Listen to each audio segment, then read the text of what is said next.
Hallo, heute sind wir im Kölner Zoo.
Mit unserer Flugshow, die wir hier machen im Kölner Zoo, wollen wir natürlich mehrere Ziele erreichen. Wir wollen einfach unsere Besucher natürlich begeistern für Vögel, begeistern für Tiere.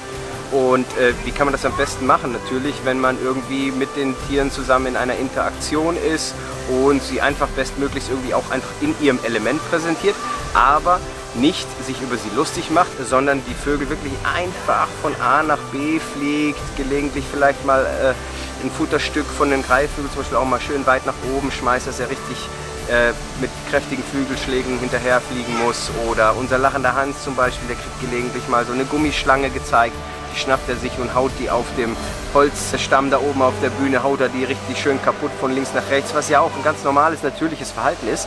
Und genau das in der Aktion erklären wir das den Besuchern. Wir sind quasi wie ein sprechendes Gehegeschild. Macht natürlich dem Besucher deutlich mehr Spaß, als was zu lesen, ne? Aber genau das ist es. Ne? Wir wollen also über die Flugschau, auch bei den Seelöwen, auch bei der kommentierten Pavianfütterung und egal wo wir hier, auch bei den Flusspferden machen wir ja kommentierte Fütterungen, egal wo wir sowas machen, wollen wir natürlich die Besucher erreichen, wollen sie ein bisschen sensibilisieren für das ganze Thema, wollen ihnen auch erklären, dass so ja, Mythen oder Sachen, die kursieren von wegen Vögel, die werden hungern gelassen bis zum geht nicht mehr, damit sie überhaupt hier fliegen. Das wollen wir alles halt eben mit denen klären in so einer Flugschau oder Fütterung auch, dass sie einfach wissen, dass das nicht der Fall ist. Ja? Das ist eine Konditionierung der Tiere, klar, die fliegen hier für Futter. Ein vollgefressener Greifvogel bewegt sich auch in der Natur nicht. Die fliegen nämlich nicht aus Spaß an der Freude, sondern weil sie müssen, um satt zu werden.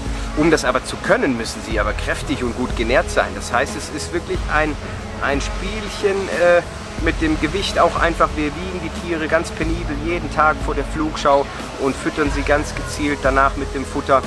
Und auch während der Flugschau ja auch schon mit dem Futter, was sie sich dann nach und nach halt eben einsammeln. Und in der Natur, da frisst so ein Greifvogel vielleicht zweimal die Woche etwas, ja, weil wenn er dann was frisst, dann haut er sich so den Magen voll, den Kopf voll, dass er einfach für die nächsten 2-3 Tage nichts braucht, weil da weiß er ja nie, wann finde ich wieder was zu fressen. Ne? Bei uns könnte man natürlich auch so machen, aber dann können wir auch nur zweimal die Woche Flugschau machen, weil an den Tagen danach ist er natürlich so voll gefressen, absichtlich von ihm ja, dass er noch satt ist und nichts braucht. Das heißt, er muss sich auch nicht bewegen. Würde ich den Vogel dann rauslassen, fliegt er genau einmal. Zack, hoch in den Baum und sagt, wir sehen uns dann in 2-3 Tagen wieder.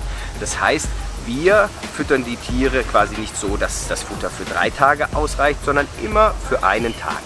Auf die Woche gesehen fressen die Vögel bei uns hier genau das gleiche, wie sie auch in der Natur fressen würden, aber in der Natur fressen sie es halt nur zweimal in der Woche.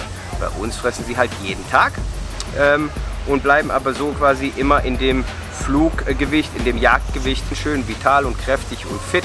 Und ja, ich denke, das sieht man hier auch schön, wie die hier durch die Gegend flitzen. Und wir legen auch Wert darauf, dass wir die Tiere nicht mit Geschürriemen, also gerade die Greifvögel, die haben ja sonst so Lederbändchen am Fuß, mit denen man die sichern kann. Oder manche Leute werfen die damit ab. Aber gerade bei diesem Abwerfen kann auch schon mal ein Bein zu Bruch gehen, zum Beispiel, wenn man da zu ruppig ist und so. Und das wollen wir alles nicht. Das heißt, nach der Ausbildungsphase, nach der Trainingsphase, wo es auch noch wichtig ist, den Vogel doch das ein oder andere Mal zu sichern, einfach zu seiner Sicherheit auch, entfernen wir diese Geschirrriemen und fliegen die Vögel einfach hier frei, so wie sie lustig sind. Die landen und fliegen wieder weg, dann wenn sie wollen.